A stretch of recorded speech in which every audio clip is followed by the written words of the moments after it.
I just want to remind you, like, you know you're going to You're hell, still right? sitting. What's going on, kinfolk? Welcome back to my channel. Today we're doing another Real Talk Thursday. Yes. And today we're going to talk about judgmental Christians. In my video, I share with you guys how I used to be really judgmental. I lost so many subscribers after I went to my gay friend David's wedding. Okay. It's very interesting. It's actually really sad to me. Yeah. But I was talking to them about how I don't care. Like, I'm going to support him because I know what, like, the battle that he went through. Mm-hmm. But I understand where they're coming from because I too used to be that judgmental. Yeah. So we're gonna talk a little bit about that. So and Jerrilyn's gonna share like her journey. I feel like everybody who is a seasoned Christian, I feel like we all go through that little phase with the legalistic mentality and all that. So Jerrilyn's going to share a little bit about hers as well. So if you want to see that, then keep on watching. So I already talked about like my kind of journey, a little bit about it, but mine started with me like really just wanting to be intentional about learning how to hear God's voice, and then from there, I just started, when you ask the Lord to, give you a heart like his, you start seeing things through different lenses, but sometimes you get carried away at first when you're a baby. Yes. When you're a baby Christian, you get carried away. Yeah. Or even, because honestly, just because you've been a Christian for years and years and years doesn't mean that you haven't graduated out of that baby stage yet. Because spiritual maturity is different than how long you've been going to church. Absolutely. Because spiritual maturity understands grace. Mm-hmm. And they know how to extend grace and understand that everybody's journey is different. Everybody's, the Bible says what it says, and it, especially in terms of like homosexuality and all those things. But homosexuality is no worse than all the other stuff, premarital like sex and lying and cheating and stealing and all those things that we sometimes don't even realize we do because we do it so often. Right. Yeah. So, so share. I'm interested to know like what your legalistic journey was. Man, I was definitely a judgmental Christian when I first became a Christian, which for me wasn't until I was probably when I was a teenager that I really started getting into. Okay, like I felt God was speaking to me. I was really wanting to go to church, and I got caught up in, I just didn't know any better.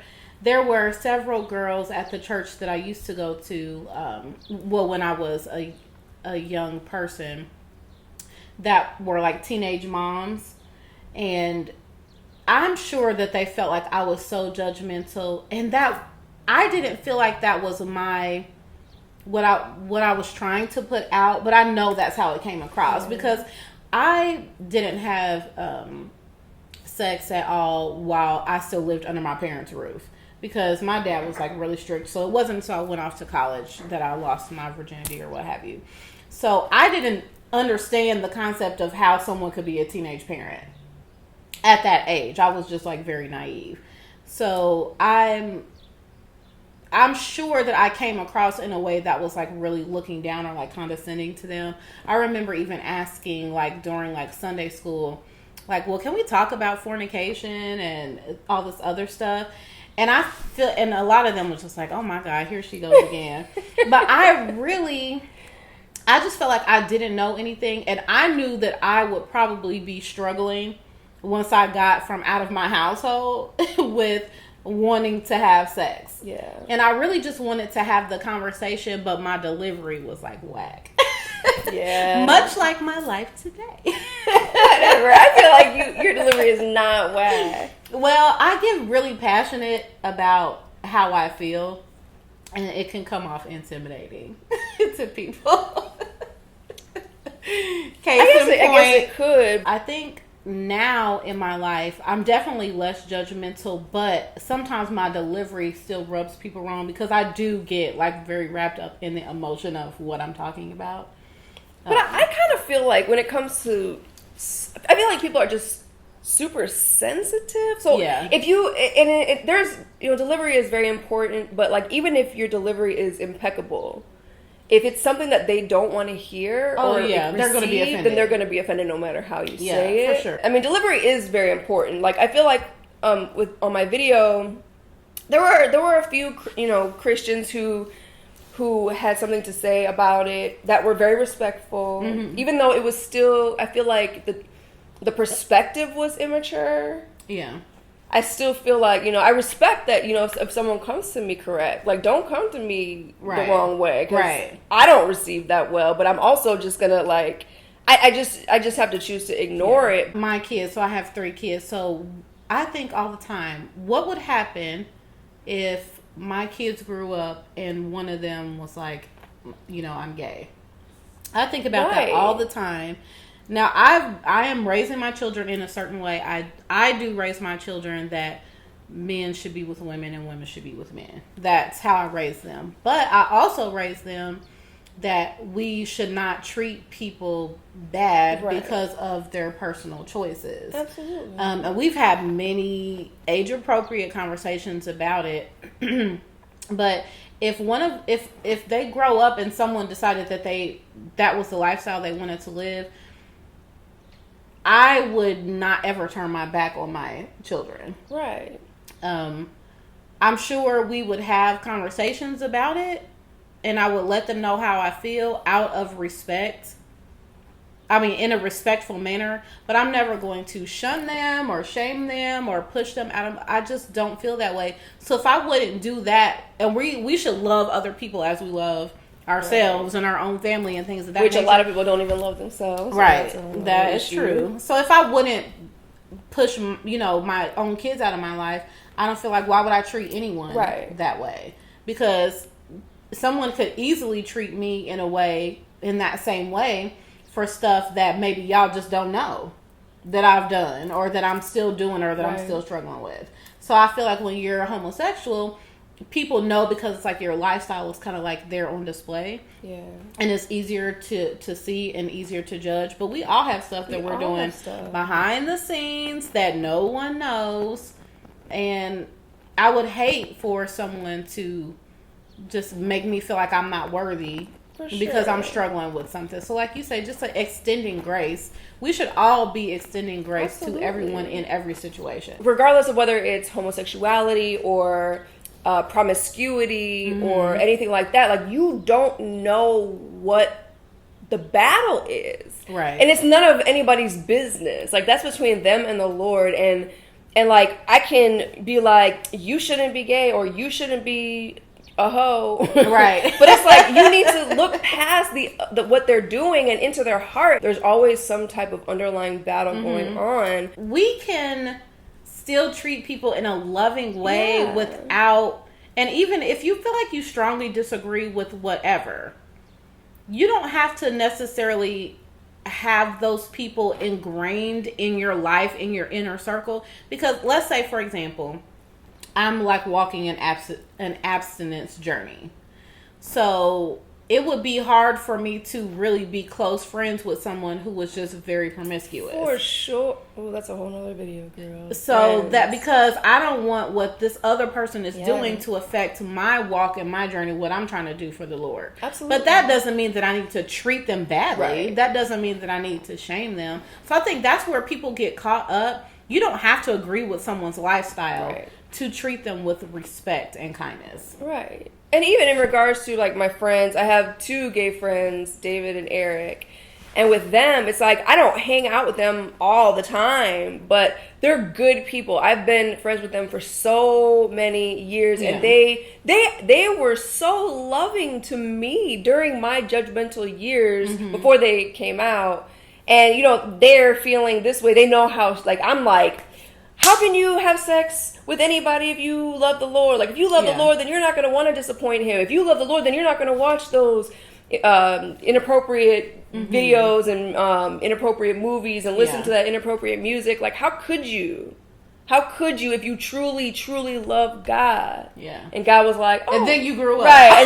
And then God was like, I'm going to show you. Right. Here you go. Let me push you up your little pedestal. Absolutely. And then you got out here and I'm life like, is hard. And you're like, this doesn't seem as easy as I thought it was. Right. For me to be this shiny penny Christian. Exactly. You know? Oh my God. Because so bad. Like, I know for me, I've had a lot of struggle. My life has been difficult. I really feel that way. Ever since I was a kid, my life has been fraught with the difficulties. However, I've noticed about myself, like, as I've gotten closer to the Lord, like, He convicts me about things. So maybe if it was something that before I would do no problem, now I can't. Now I'm like, I can't do that, or I don't really feel like I should go here, or I don't really, like, I struggle with swearing.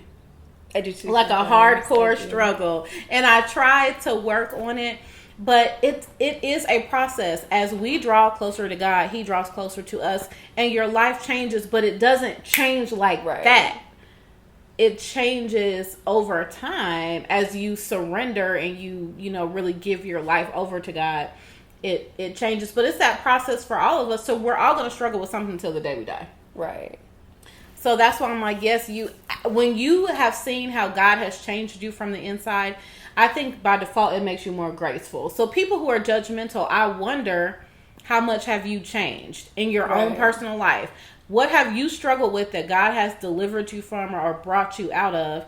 Because if there have been things like that have happened, it will be easy for you to extend grace to people because you know how hard it is for you to make that transition or that change in your life. Absolutely. It's not so just like, y'all not going white. through nothing apparently. It's all gray area. All gray area. Extra gray. I feel like churches though. I don't remember if I said this in the video or not, but I was talking about how for a long time, like, I went through my judgmental phase, and then coming out of my judgmental phase, I was almost like ashamed of, like, because my biggest thing was I didn't have sex for 4 years, and I'm just like, I just don't understand how you can have sex if you truly love the Lord. Right. And God was like, let me bring this sexy man all up in your life. And then something happens and you feel a stirring. There's a stirring in not your spirit. Starts rising up. It starts rising up. And then you get sucked all the way in. Okay. And God was like, I'm going to show you how. I'm going to show you how. You are not as strong as you think you are, boo-boo. Right. So, and then I, fell flat on my face. But then I was ashamed. So I feel like Christians still put on the whole, how could you do that front, and then do things behind closed doors because they're embarrassed that you used to be this strict and this self-righteous, and now you're, picking up all the pieces, but you don't want anybody to see you picking up all the pieces. Absolutely. You still want to feel like, you still want to look like, because people's reaction to that is, that's exactly why I don't live my life for God, because instead of being like, you know what, like, I messed up. Yeah. Like, I failed. Like, oh, you struggle with that? I'm struggling too. I'm struggling too. But that doesn't mean that you can't live your life for God. God understands your struggles. And, that's a minister. That's a tool to minister. Like, use your flaws. Use your struggles to help minister to people who don't even know God, because from the outside, like me personally, like, I didn't want to turn my life over to God when I was a teenager because of people like the people commenting. Yeah. You know what I mean? Because it's like, y'all are all judgmental hypocrites. And y'all seem miserable. And why would I want to have that type of life? Exactly. I feel like that's how people really see Christians. Yeah. So many Christians are so miserable, so judgmental, they don't have any type of, they don't have the fruit in their life at all that they are serving God. So people look and they say, why would I want to, I'm doing fine how I'm doing over here. Absolutely. why would I want to choose what you have? Because it's bondage. When you have that mentality and you walk around just looking at how messed up everybody is, then you create this bondage. Like, there's no love in that at all. Right. There is no love in that at all. Like, even from my perspective, like, I didn't feel like I was coming from a place of hate. I wasn't coming from a place of hate. Like, I thought that I was being loving. Like, I'm trying to help you. Yeah. Like, you gonna go to hell, not me. Like, I'm trying to help you. I'm trying to save souls in this thing. Exactly. But I really feel that way. Now I look back and I'm like, oh my God. And really, I'm like turning people away from God completely. Look how ineffective I was. Exactly. I remember one time specifically, I had this Bible study group. There were 4 of us, and a few people had like joined in or whatever. And they were like, "Oh my gosh, The Wedding Singer. That's my favorite movie." Okay. And I'm like, The Wedding Singer is your favorite movie? That movie is so inappropriate. Like, how can you love God? I don't think I've ever seen that. And like that movie. Or was it The Wedding Singer? No, I think it was the one with Vince Vaughn, and they like went to different weddings and crashed the wedding. Wedding Crashers? Wedding Crashers or something like that. Which I've also never seen. Side note, I love to joke and laugh, but I do not like to watch comedies. I don't know why. Really? I just don't want But I was just action. like, it's just so inappropriate. Like, they're just going around to these weddings and crashing and just meeting people to hook up with. Like, that's not godly at all.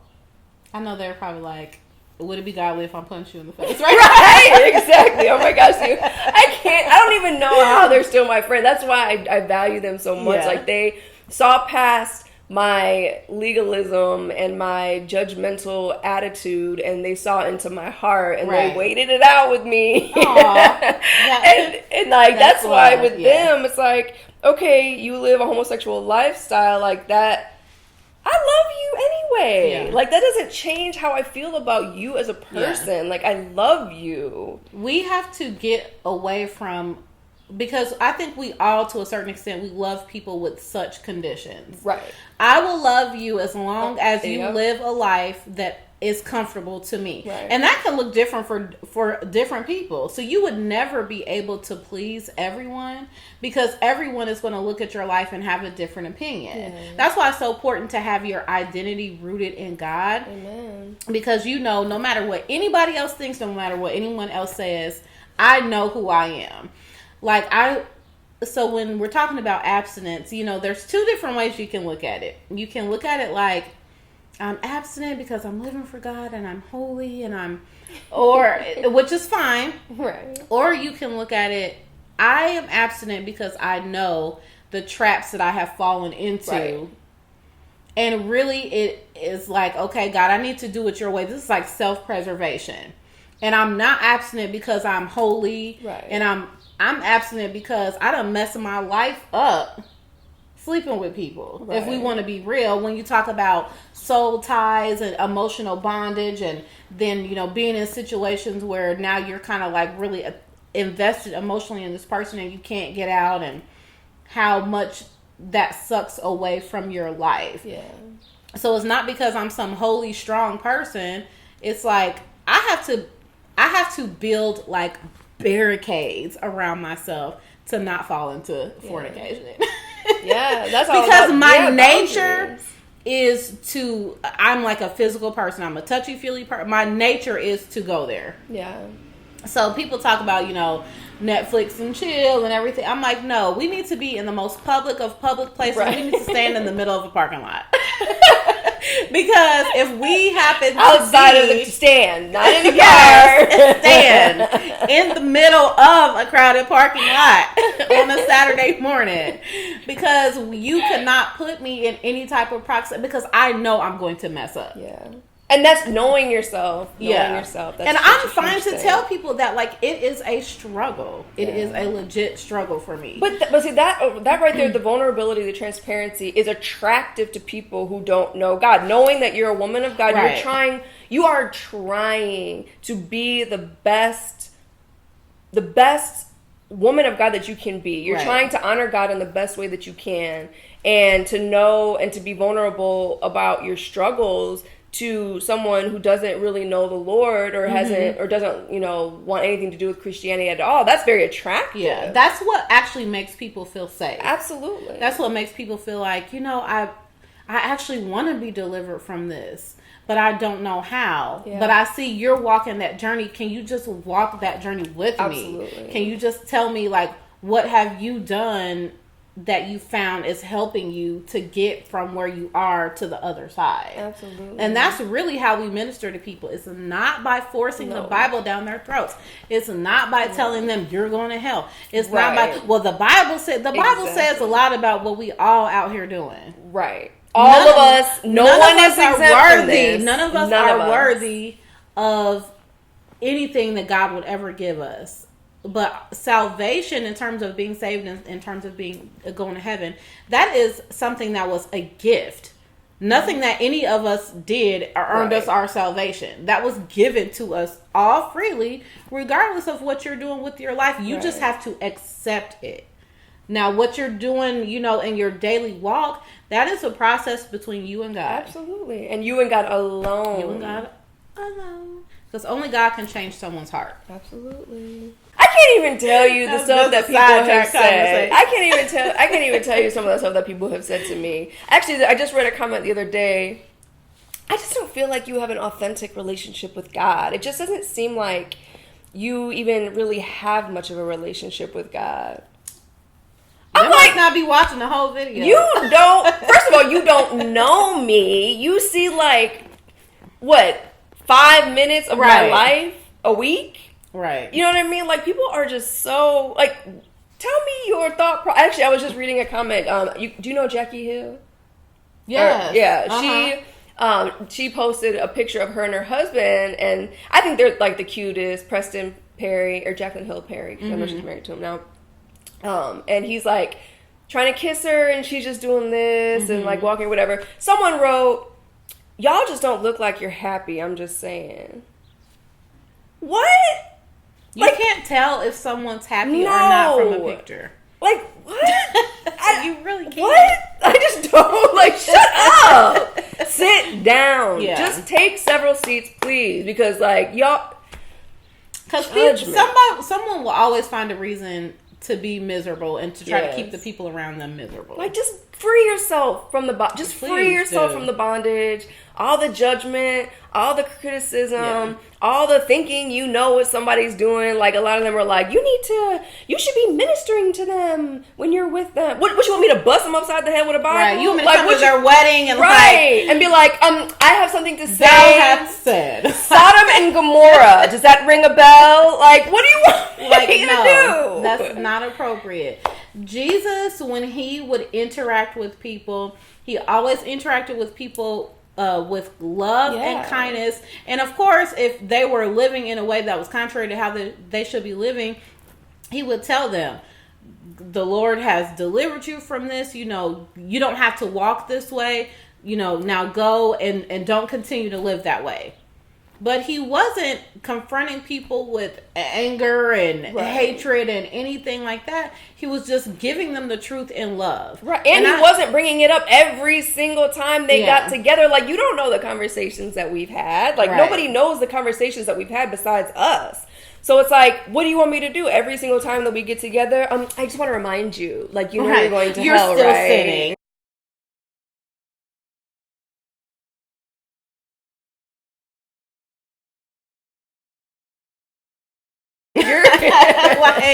You're still sinning. You're still sinning. You're still going to hell. That's not going to save anyone. We need to be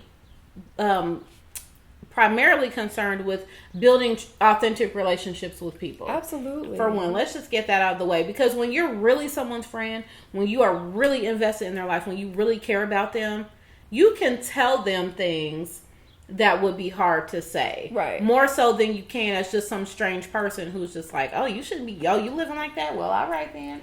Right. But also knowing your friend too. But, like, you don't, like, I know that they have relationships with the Lord, so I know that they struggled with it. I know that they've talked to him about it. I know that they've battled it out with God. So who am I to be like, I'm going to love you anyway, and that's going to be my way of ministering to you. But, like, I'm not going to try to change your mind. There's a time and a place to speak out too. Like, you can't you have to pray, ask for discernment, ask the Lord to give you the words if he wants you to say anything. Right. Like if he wants you to be quiet. Exactly. Because sometimes we're not supposed to say everything about everything. Right. Like, if you're doing something that I feel like maybe I should, like, I'm going to go to the Lord and be like, okay, God, like, I'm really concerned about her, and I really just, give me the words to say, and and sometimes he wants you to shut up. Yeah. But you can't just be out here all willy-nilly telling everybody what they're doing wrong and how, and just because someone is doing something doesn't mean they're automatically going to hell either. Right. Because that doesn't mean, like, just because they're living in this particular sin, whatever the sin is, because we all have something, their heart, like God judges the heart. Mm-hmm. So even if you are homosexual, it's probably the best example, because I feel like that's probably one of the hardest ones. Yeah. I feel like that's one of the hardest battles that anybody could ever fight. Yeah. And people make this distinction between homosexuality and other sins because they say, well, when you choose homosexuality, you're choosing to move forward intentionally with a lifestyle that's contrary to God. And I can understand why people would say that, but you really could say that about anything. Sin. Absolutely. Like I said, with fornication or people who are, commit adultery. Most of the time, that's not just like, oh, y'all, we slipped up one time, right. And that is a repeated pattern of behavior that people choose to stay in. Yeah. And we can justify it any way we want. Well, I need to know if we're going to be sexually compatible when we get married. I need to know that he knows how to put it down. I need to know that she knows how to, snap, crackle, and pop. Or whatever. But you're so stupid. We can't. We're trying to justify something that's still as wrong as what you're trying to tell somebody else is wrong. Right. It's the same thing. It's the same thing. And so many people are like, it's not the same thing. It's not the same thing. Yeah, it's such a big issue. And I don't feel like churches help. For the most part. Some churches do, but not a lot of them don't. For the most part, a lot of churches are ineffective because they are catering to the people in the church. Yeah. Which, of course, you want to serve your parishioners. You want to, really feed the people that are coming to your church. But we are called to reach the people that don't know God. Not to make the people who are already Christians feel more comfortable and give them cushier seats and coffee. Right. Okay, is that stuff cool? Yeah, it's cool. But at the end of the day, what is it that we're really doing to achieve the purpose of putting God's message out to everyone in the world that's never heard it? If all you're doing is just within the four walls, then you're missing the mark. Right. Because you still need to be going out and ministering to people. And the way to do that is with love. With love. Because when Jesus was asked, what is really the greatest, commandment, it's really to love the Lord your God and then to love your neighbor as yourself. Yeah. So we should be leading with love above anything else, above any scripture that you could ever know or any debate you could ever have. The most effective way to reach someone is by loving them. Absolutely. Facts. If you are one of those judgmental Christians, I just want to encourage you to set yourself free. Seriously, I'm not just saying that as a joke. For real, it's legit bondage. And there's something, once I released that, I felt lighter, I felt freer, I felt more loving. I approach people with more compassion than judgment. Yeah. And it's just... And you became more effective. I became way more effective. In your ministry. Because people respond to transparency. And even now, when I look at people, when I meet people... you guys know I have a hard time meeting new people. But one thing that attracts me to people, I know that they're real when they allow themselves to be vulnerable and transparent. And I'm like, oh. Yeah. Okay, you're cool. I trust you. But so many Christians, I trust people of the world a lot of times more than I trust Christian folk. And it's sad, but it's true because Christian folk are just masks, just holding up their masks. And I don't trust that. If you're not vulnerable, if you sitting here trying to act like you all high and mighty and you don't do anything wrong, I don't trust you because we all are guilty. We all are struggling with something. Absolutely. So I guess that's about it for this one. Yeah. You better pray. Take your concerns to God. Ask Him if the approach that you are using is really how He would have you live your life. Because you can be judgmental and maybe not even know it. But ask God for wisdom in that area. Ask God, is there a way that I can do this better? Yeah. Is there a way that I can be more effective in reaching people? And He will show you, and it may be a painful process. Yeah. anytime we have to change ourselves and our hearts, that kind of hurts. It does. It's uncomfortable. Hurt. Knowing that you are the one that messes up a lot of times. Yeah. And it's not the other person. All right, guys. Well, that's going to wrap it up. So if you're judgmental, stop. Drop and roll. And we'll see you guys at the next Real Talk Thursday. So thank you so much for watching. If you like this video, give us a thumbs up, comment, share, subscribe, and help me to continue growing my family. Bye, guys. Bye.